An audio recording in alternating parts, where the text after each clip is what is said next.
আসসালামু আলাইকুম। তুরস্কের ইস্তাম্বুল থেকে আপনাদের সাথে আছি আমি সরোয়ার আলম। মার্কিনীদের হামলায় যখন ইরানের দক্ষিণ অঞ্চল ব্যাপকভাবে ধ্বংসপ্রাপ্ত এবং ইরানের হামলায় যখন আরব দেশগুলো নিঃশ্বাস নিতে পারছে না, ঠিক সেই মুহূর্তে মার্কিন বিমানের উপরে নিষেধাজ্ঞা দিয়ে বসলো ইসরায়েল। ব্যাপারটা কেমন না? যখন ইসরায়েলের জন্য মার্কিন যুক্তরাষ্ট্র এই অঞ্চলে এসে ইরানের উপরে আক্রমণ করছে, ঠিক সেই সময়ে ইসরায়েল মার্কিন বিমানের উপরে নিষেধাজ্ঞা দিয়ে বসলো। আসলে ঘটনাটা কি? এই দ্বন্দ্ব কোন লেভেলে পর্যন্ত যেতে পারে? কোন লেভেল পর্যন্ত এই দ্বন্দ্ব যেতে পারে?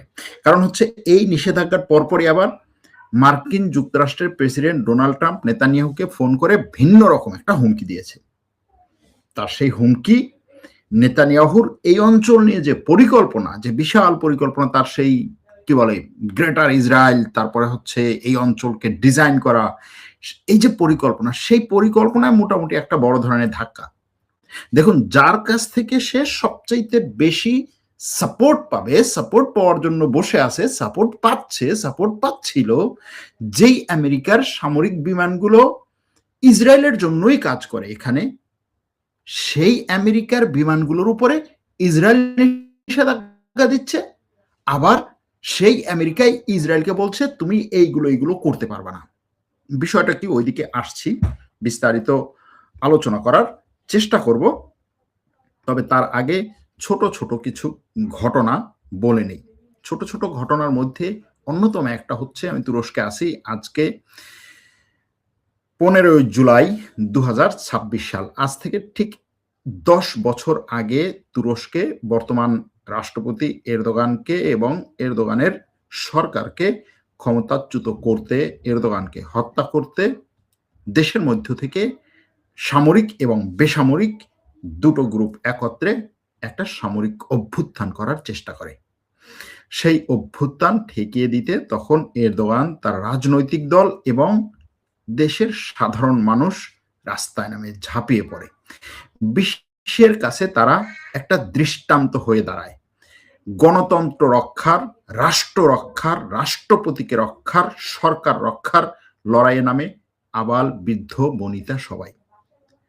বিশেষ করে ধর্মপ্রাণ মুসলমানরা সবার আগে বুলেটের সামনে, ট্যাঙ্কের সামনে এবং যুদ্ধ বিমানের সামনে বুক পেতে দেয়। পিছিয়ে থাকে না সেকুলাররাও। দেশ এবং রাষ্ট্র বলতে তারা সবাই কাঁধে কাঁধ মিলিয়ে তখন সেই অভিযানকে নস্যাৎ করে দেয়। শত শত মানুষ নিহত হয়, বেঁচে যায় তুরস্কের বর্তমান রাষ্ট্রপতি রেজেপ তাইয়িপ এরদোগান, টিকে যায় তার সরকার, টিকে থাকে তুরস্ক। টিকে থাকে তুরস্ক এজন্য বলা হচ্ছে যে সেই সময়ে যে সামরিক অভ্যুত্থান, যেই কালো রাতটি ছিল, সেই 14ই জুলাই বা 14 এবং 15ই জুলাইয়ের মাঝখানের যে কালো রাত, সেই রাতটিতে সেই সামরিক অভ্যুত্থানটি এমন একটা গোষ্ঠীর প্ররোচনায় করার চেষ্টা করা হয়েছিল, যেই গোষ্ঠীটি তখন ক্ষমতায় আসলে হয়তো তুরস্ক আজকে যেই জায়গাতে এসেছে, যেই আইডিওলজি, যেই রাষ্ট্রীয় দর্শন, যেই বৈশ্বিক দর্শন নিয়ে আজকে কাজ করছে, সেটা হয়তো পুরোপুরি উল্টে যেত। ধারণা করা হয় এখনো পর্যন্ত যে সেই সামরিক অভ্যুত্থানের পেছনে তখন পশ্চিমা বড় একটা মদদ ছিল। ইসরায়েল, আমেরিকা সরাসরি সেখানে কাজ করেছিল তাদের বিভিন্ন ধরনের প্রক্সি গোষ্ঠীগুলোর মাধ্যমে। সেই সামরিক অভ্যুত্থান নস্যাৎ করার 10ম বছর বা 10তম বর্ষপূর্তি আজকে। এটাকে স্মরণ করলাম এজন্য যে এ থেকে বিভিন্ন দেশ, জাতি, গোষ্ঠীর বিভিন্ন ধরনের শিক্ষা নেয়ার আছে। আপনার রাষ্ট্রপ্রধান, আপনার রাষ্ট্র যতই আপনার সাথে খারাপ আচরণ করুক না কেন, আপনি রাষ্ট্রের বিরুদ্ধে কখনো যাবেন না। যখন রাষ্ট্র হুমকির মুখে পড়বে, তখন দিন, ধর্ম, বর্ণ নির্বিশেষে সবাই এক হয়ে রাষ্ট্র রক্ষায় কাজ করতে হবে। কারণ রাষ্ট্র রক্ষা হলে আপনার রাজনীতি থাকবে, রাষ্ট্র রক্ষা হলে আপনার অর্থনীতি থাকবে, রাষ্ট্র রক্ষা হলে আপনার সমাজ থাকবে, পরিবার থাকবে, আপনি থাকবেন। রাষ্ট্র রক্ষায় এই ধরনের দৃষ্টান্ত থেকে আমাদের শিক্ষা নেওয়া দরকার।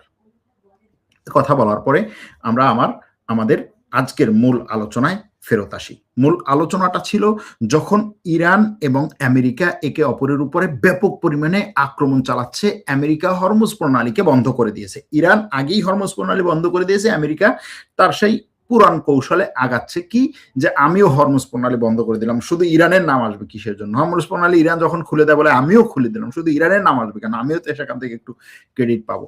এটা হচ্ছে। অন্যদিকে এই হরমুজ প্রণালী পারস্য উপসাগর এবং ওমান সাগর এর তীরবর্তী ইরানের যতগুলো শহর আছে, বন্দর আছে, মোটামুটি সবগুলোতে আমেরিকা গত 4-5 দিন ধরে আক্রমণ চালাচ্ছে এবং সেই আক্রমণে কয়েক ডজন ইরানি নিহত হয়েছে, এদের মধ্যে ইরানের সৈন্যরাও আছে।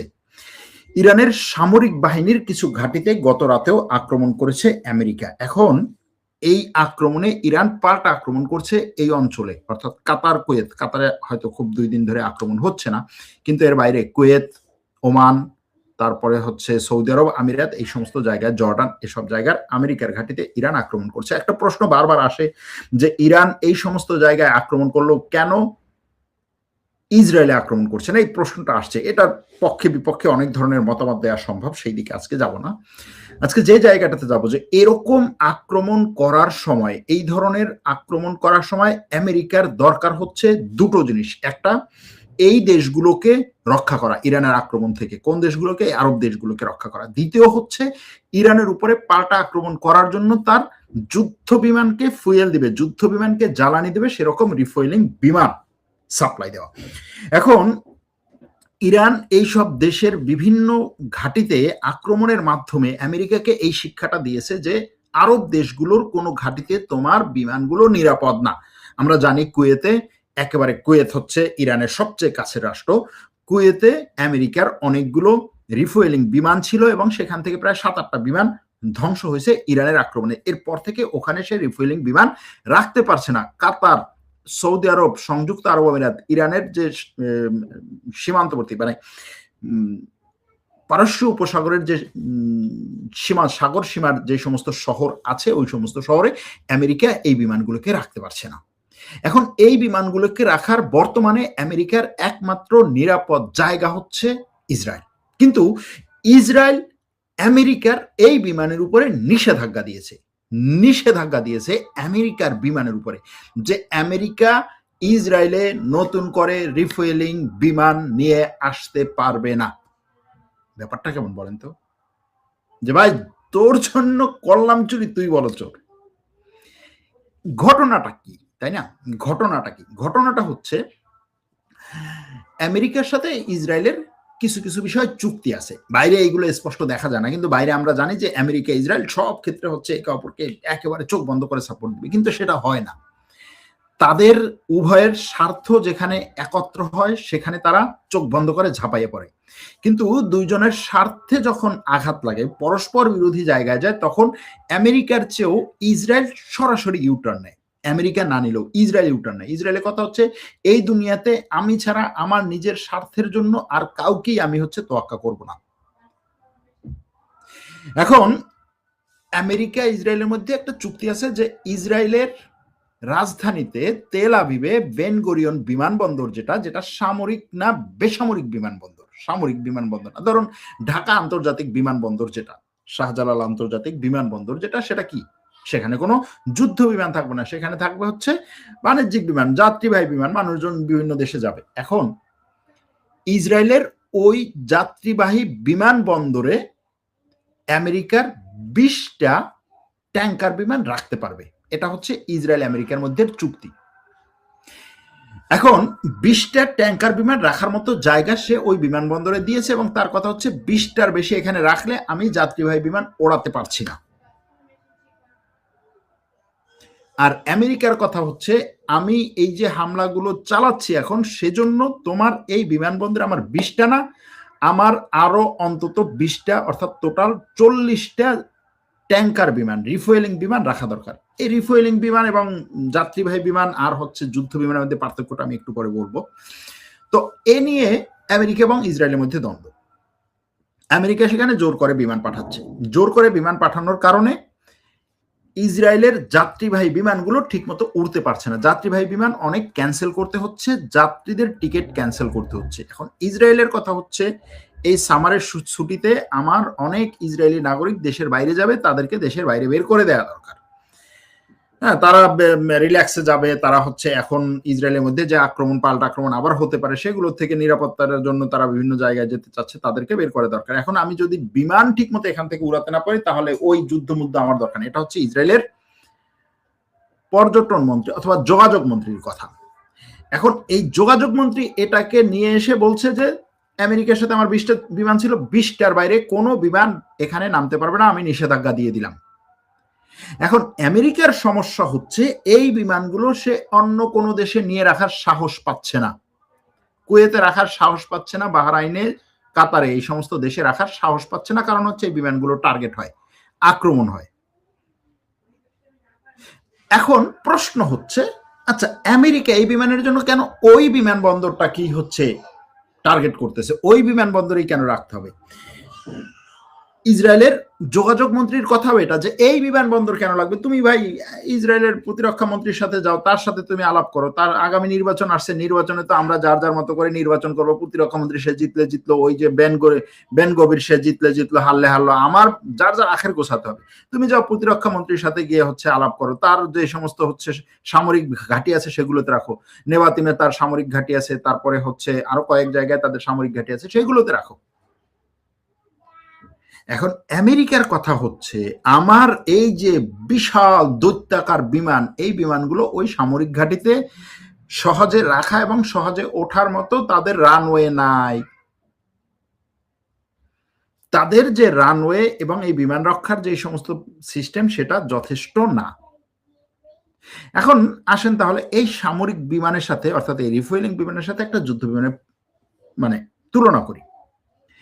একটা যুদ্ধ বিমান হচ্ছে ধরেন F-16 যুদ্ধ বিমান, যদি বলি F-16 একটা যুদ্ধ বিমান গড়ে পড়তা হচ্ছে একটা যুদ্ধ বিমান 50 মিটার লম্বা, একটা রিফুয়েলিং বিমান হচ্ছে 170 মিটার লম্বা, অর্থাৎ একটা যাত্রীবাহী বিমান, বিশাল যাত্রীবাহী বিমান এরকম মনে করেন।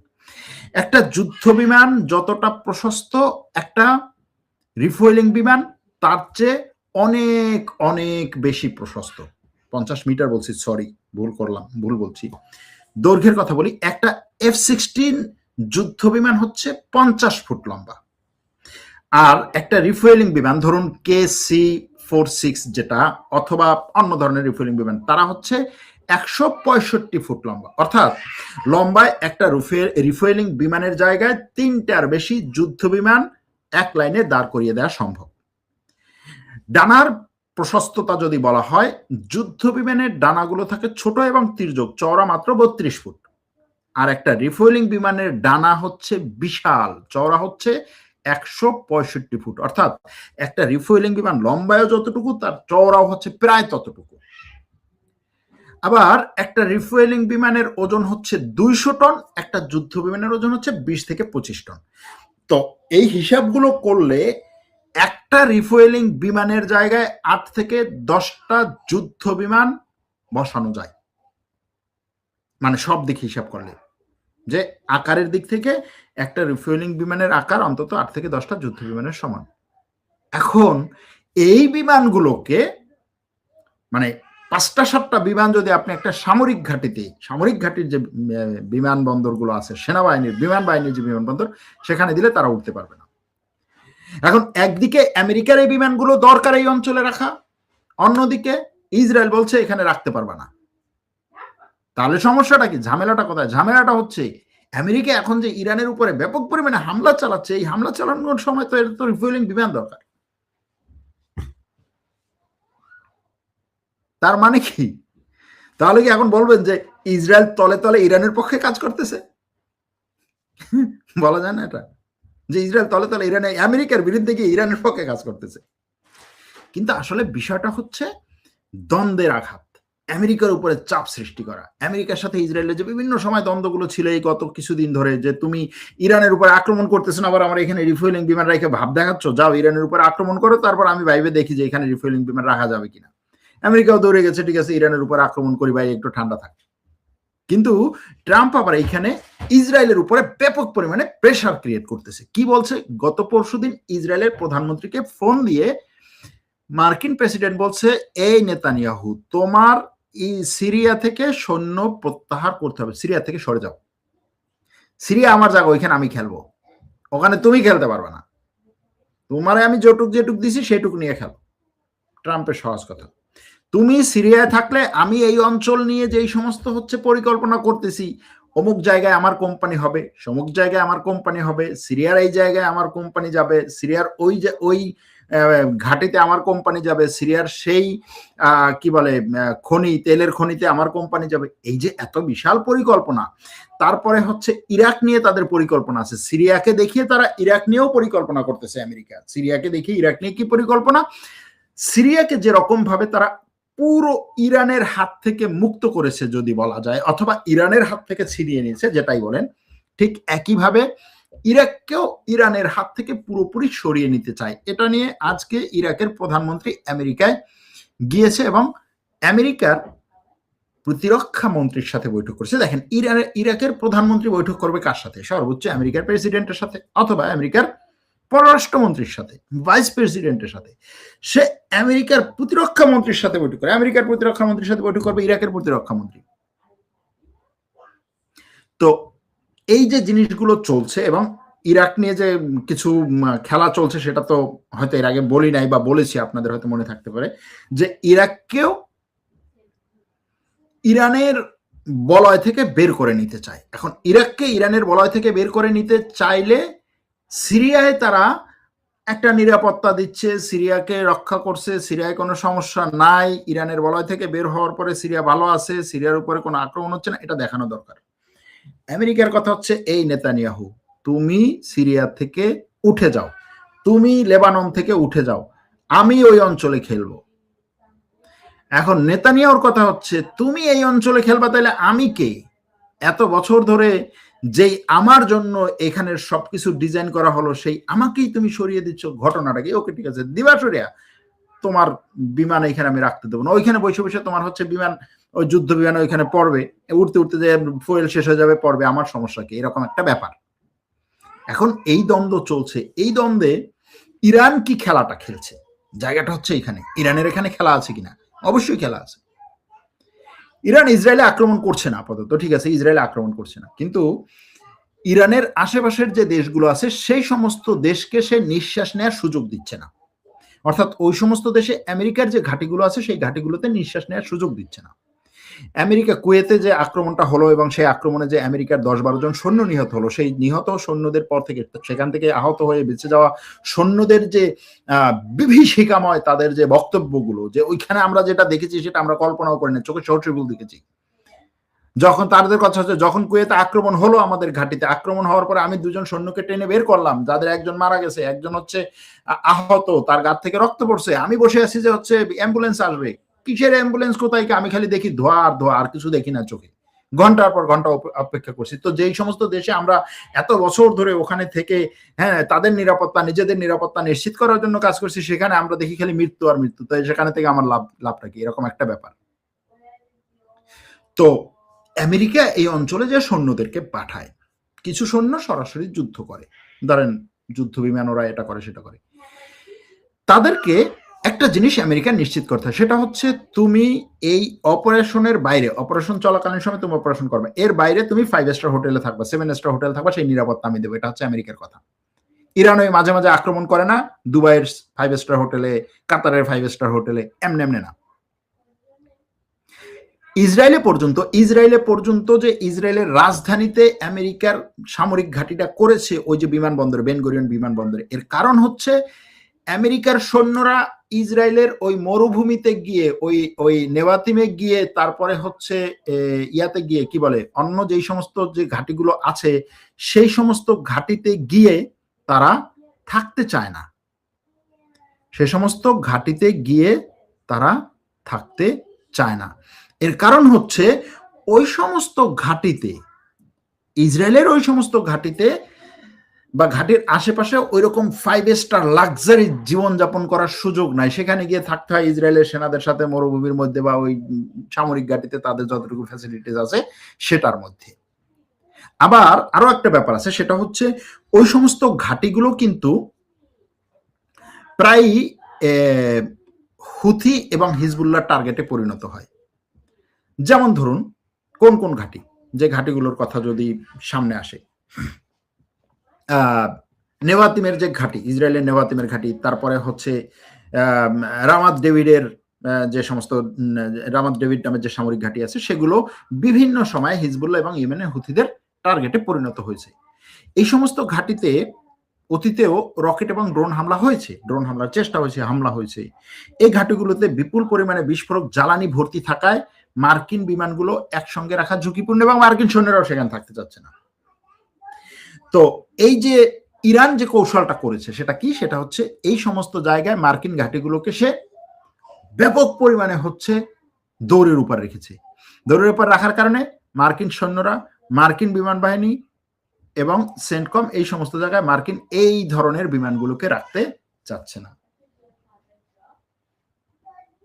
আবার ইসরায়েলও এখন যে প্রেসারে আছে তার মধ্যে সে এই বিমানগুলোকে তার সামরিক ঘাঁটিতে রাখতে পারছে না। এখন আমেরিকা আছে বড় ধরনের এটা নিয়ে একটা ঝামেলার মধ্যে। গেল, এই ঝামেলার কথা এখানে রাখি। এই ঝামেলা নিয়ে আরো অনেক কথা বলা যায়, কিন্তু যেটা বলতে চাচ্ছি সেটা হচ্ছে ইরানের এই যে যুদ্ধ বা ইরানের এই পাল্টা কৌশল, এটা অনেকটাই এখন কাজে দিয়েছে। এখন প্রশ্ন হচ্ছে ইরান কেন ইসরায়েলে আক্রমণ করে না, সব জায়গায় আক্রমণ করে, কেন করে না? এই প্রশ্নের উত্তর সত্যি কথা বলতে আমার জানা নাই। তবে যতটুকু বোঝা যায় সেটা হচ্ছে যে ইরান তার কাছে যেই সমস্ত অস্ত্র আছে সেগুলোকে সে এই আরব দেশগুলোকে চাপে রাখার জন্য এই কাজটা করছে, আরব দেশগুলোকে চাপে রাখার জন্য। কেন আরব দেশগুলোকে চাপে রাখা? কারণ হচ্ছে আরব দেশগুলো যদি চাপে থাকে, আরব দেশগুলো আমেরিকাকে চাপ দিবে যে ভাই আমি আর সহ্য করতে পারছি না, তুমি হচ্ছে যুদ্ধ বন্ধ করো। দেখুন, এখানে একটা খুব ছোট্ট একটা হিসাব দিই। আমেরিকা আরব দেশগুলোকে বলেছে যে আমি তোমাকে নিরাপত্তা দেব, এবং নিরাপত্তা দেওয়ার জন্য এই আরব দেশগুলো তাদের নিরাপত্তার জন্য ব্যাপক পরিমাণে কি করেছে? ইনভেস্টমেন্ট করেছে, ব্যাপক পরিমাণে বিনিয়োগ করেছে নিরাপত্তার জন্য এই সমস্ত দেশে। কিরকম বিনিয়োগ করেছে দেখুন। যদি এভাবে বলি যে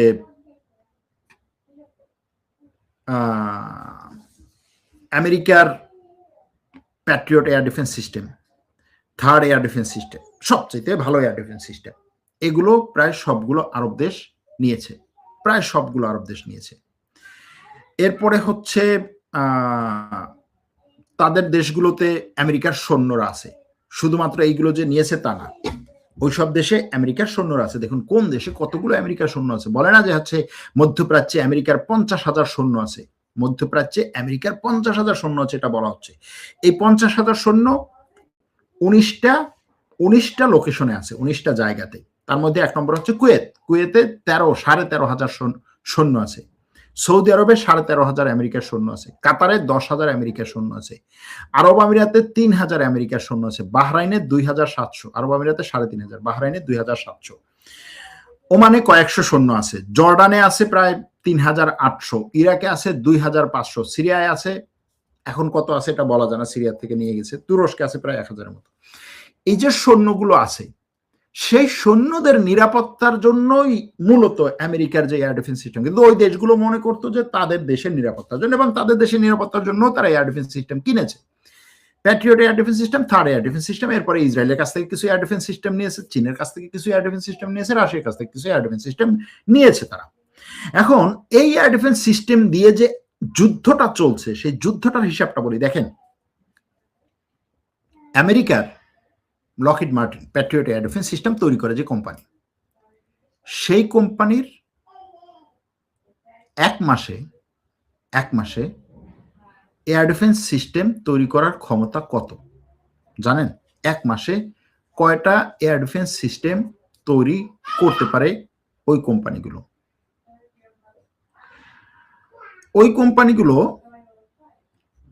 ওই কোম্পানিটা হিসাব অনুযায়ী, তার হিসাব অনুযায়ী এক মাসে 50 থেকে 60টা, এয়ার ডিফেন্স সিস্টেম বলছি, মিসাইল।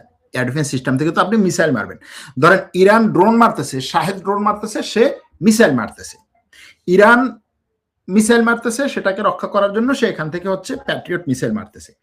এখন এই প্যাট্রিয়টের যে প্যাক-3 পিএসি প্যাক-3 মিসাইল সিস্টেম যেটা, সেটার লকহিড মার্টিন মাসে 50 থেকে 60টা মিসাইল উৎপাদন করতে পারে, অর্থাৎ দৈনিক 2টা মিসাইল উৎপাদন করার ক্ষমতা আছে তার।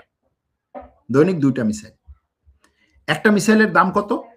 একটা মিসাইলের দাম হচ্ছে তার 3.8 থেকে 4.2, ধরেন $4 মিলিয়ন একটা মিসাইলের দাম। একটা মিসাইলের দাম হচ্ছে $4 মিলিয়ন। এই একটা মিসাইল সে ধরুন শাহেদ ড্রোনকে, ইরান থেকে আসা শাহেদ ড্রোনকে ধ্বংস করার জন্য সে মিসাইলটা মারল। শাহেদ ড্রোনের দাম কত? $20,000। $4 মিলিয়ন খরচ করতেছেন আপনি $20,000। সেটাও সমস্যা না, টাকা আছে আমি খরচ করলাম। আমরা বলি না অনেক সময় আমেরিকার ডলার আছে, সে ডলার সাপ্লাইয়ার খরচ করলো। কিন্তু এই মিসাইল এবং ইরান থেকে আসা ড্রোন রক্ষা করা, মানে ড্রোন থেকে এই জায়গাগুলোকে রক্ষা করার জন্য আমেরিকার যুদ্ধ চলাকালীন সময় দৈনিক 250 প্যাট্রিয়ট মিসাইল ব্যবহার করতে হয়েছে। প্যাট্রিয়ট থার্ড, এই সবগুলো মিলে 250 মিসাইল দৈনিক। অর্থাৎ তার 1 মাসের না, তার 6 মাসে তার তৈরি করার, উৎপাদন করার যে ক্ষমতা, সেটা 1 মাসে খরচ করতে হয়েছে। টাকার হিসাবটা আমি এখানে বলতেছি না, বলতেছি আপনার ক্যাপাসিটি। তো এখন এই ক্যাপাসিটিতে সে ওই অঞ্চলে এয়ার ডিফেন্স সিস্টেম দিয়েছে, ওই দেশগুলোকে এয়ার ডিফেন্স সিস্টেম দিয়েছে, দেশগুলো তাদের নিজস্ব সিস্টেমে চালাচ্ছে এয়ার ডিফেন্স সিস্টেম রক্ষা করার জন্য ইরানের আক্রমণ থেকে নিজেদেরকে। আবার আমেরিকা তার ঘাঁটি এবং সামরিক বাহিনীর লোকদেরকে রক্ষা করার জন্য এয়ার ডিফেন্স সিস্টেম চালাচ্ছে। এখন এই পরিস্থিতিতে তার ওই বিশাল বিশাল নাম করা এয়ার ডিফেন্স সিস্টেমের মিসাইল সক্ষমতা কমে গেছে, যে কারণে সে ওই হাকডাক দেওয়া এয়ার ডিফেন্স সিস্টেম দিয়েও এখন ওই আরব দেশগুলোতে তার এই রিফুয়েলিং বিমান নিয়ে রাখতে পারছে না। জায়গাটা হচ্ছে এখানে, বিষয়টা হচ্ছে এখানে। এখন এই যে রিফুয়েলিং বিমান রাখতে পারছে না, দ্বন্দ্ব চলছে, ইরান এখানে একটা কৌশল খাটাচ্ছে, এগুলো কতদিন চলবে, কোন দিকে চলবে, কিভাবে যাবে, কোন দিকে যাবে, এই জিনিসগুলোকে যুদ্ধের সময় এই জিনিসগুলোকে পুরোপুরি নাটক বলা একটু কঠিন এজন্য যে আপনি নাটক কোন লেভেলে কতটা করবেন। হ্যাঁ, কিছুটা আছে কৌশল, কিন্তু নাটক তো আর আপনি করতে পারবেন না। কৌশল খাটাতে পারেন। হ্যাঁ, ইসরায়েল আমেরিকার বিমানের উপরে নিষেধাজ্ঞা দিয়েছে, নাটক অনেকে বলছে, কিন্তু নাটকটা কিসের জন্য বলেন না? কিসের জন্য এই নাটকটা? একটা হচ্ছে কৌশল, হ্যাঁ ঠিক আছে, আমি এইভাবে কৌশল করতেছি, নাটক সাজে তার কাকে কি করার লাভ কি? আরেকটা হচ্ছে তাদের মধ্যে যে দ্বন্দ্ব, সেটা তো এখন স্পষ্ট, সিরিয়াস টাইপের স্পষ্ট। এমনকি এই দ্বন্দ্বে আমেরিকা এবং কতগুলো আরব দেশ একত্রে নেতানিয়াহুকে ক্ষমতার থেকে সরাতে চায়, এই ধরনের খবরও ইসরায়েলি গণমাধ্যম করছে। আরব অনেক দেশ নেতানিয়াহুকে সরানোর জন্য চেষ্টা করছে। এখন নেতানিয়াহু সরালে সেখানে ভালো কেউ আসবে সেটা জানি না, কিন্তু চেষ্টা করছে অনেকগুলো দেশ, এবং মনে করছে যে নেতানিয়াহুকে একটা শিক্ষা দেওয়া দরকার।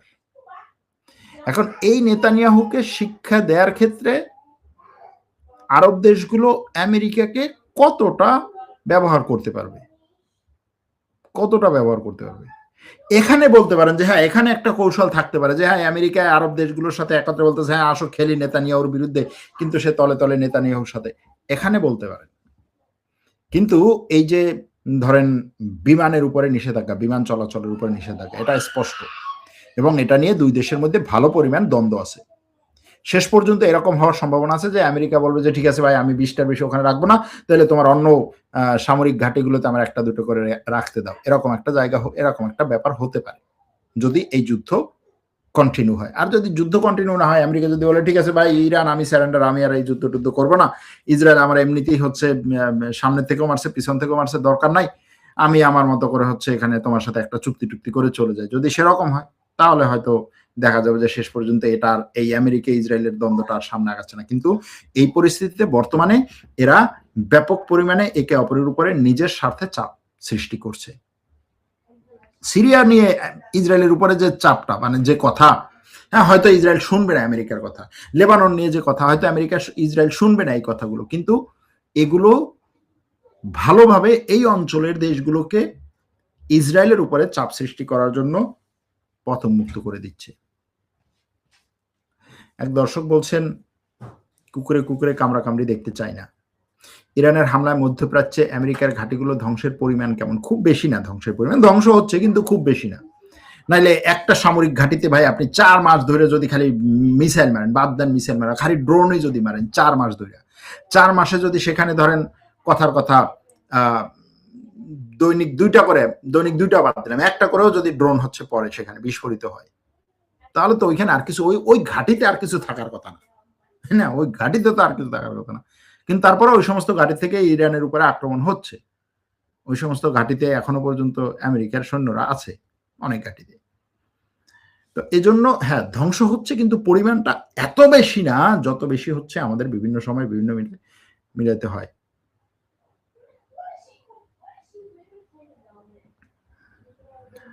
আচ্ছা, আজ মনে হয় আমরা এ পর্যন্ত রাখলেই হবে। ইরানের অস্ত্র কমে গেলে ইসরায়েল ইরানে আক্রমণ করবে বলে মনে হচ্ছে, এটা একজনে বলছেন। সৌদি আরবের আবাহ অঞ্চল থেকে দেখছি এখানে প্রতিদিন যুদ্ধ বিমান উঠছে। সৌদি আরবের আবাহ অঞ্চলে তো হয়েছিল, গতকালকে আক্রমণ হয়েছিল, হয়তো সেটাও দেখেছেন। যাই হোক, আজ এখানেই রাখছি।